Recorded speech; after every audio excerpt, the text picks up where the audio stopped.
Chittagong women chamber of কমার্সের উদ্যোগে নগরীর পলগ্রান মাঠে দীর্ঘ 5 বছর পর উদ্বোধন হয়েছে 15তম আন্তর্জাতিক বাণিজ্য মেলা। সংগঠনের সভাপতি আবিদা মোস্তফার সভাপতিত্বে উদ্বোধনী অনুষ্ঠানে প্রধান অতিথি হিসেবে উপস্থিত থেকে মেলার উদ্বোধন করেন চট্টগ্রাম সিটি কর্পোরেশনের মেয়র ডাক্তার সাদাত হোসেন। উদ্বোধন শেষে প্রধান অতিথির বক্তব্যে মেয়র বলেন, নারী অধিকার ও উন্নয়নে নারীদের আরও এগিয়ে আসতে হবে। তিনি উল্লেখ করেন, বেগম খালেদা জিয়া নারীর উন্নয়নে যে পথ দেখিয়েছেন, বর্তমান প্রধানমন্ত্রী তারেক রহমান সেই ধারাবাহিকতায় এগিয়ে নিচ্ছেন।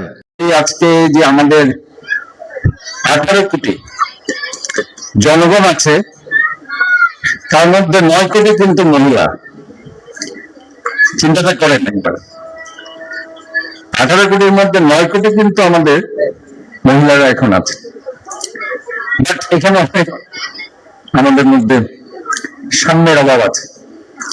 আমি এই জন্য একটা প্রোগ্রামে বলেছিলাম যে মেম্বার অফ পার্লামেন্ট আজকে আমরা সেই আগের যে একদম 73 থেকে যদি আমি ধরি, এখনো 300টি আসন আছে আমাদের, কিন্তু তখন ছিল মাত্র 7 কোটি, এখন হয়ে গেছে 18 কোটি। অ্যাটলিস্ট আরো 100টা আসন বাড়ানো যায়, এবং সেটা আমি বলেছিলাম। এ সময় আরও উপস্থিত ছিলেন চট্টগ্রাম 9 আসনের সংসদ সদস্য আবু সুফিয়ান, এডিশনাল ডিআইজি নাজিবুল হক, সংগঠনের উপদেষ্টা একরামুল করিম, বিশিষ্ট ব্যবসায়ী ও রাজনীতিবিদ সোলামান শেঠ সহ বিভিন্ন নারী উদ্যোক্তা ও রাজনৈতিক দলের নেতাকর্মীবৃন্দ।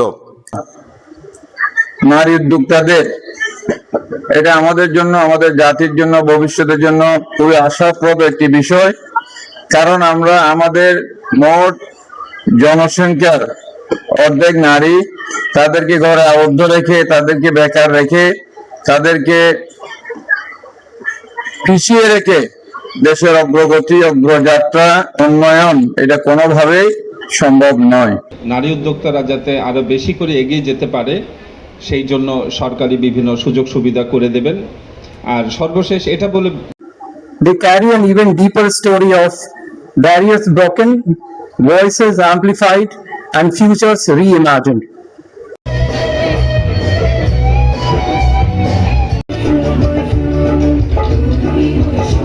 চট্টগ্রাম ও পাহাড়ের নৃত্যে এবং উৎসব মুখর গানে অনুষ্ঠানকে আরো প্রাণবন্ত করে তোলে। শিশির আজাদ, দৈনিক নয়া বাংলা ডিজিটাল।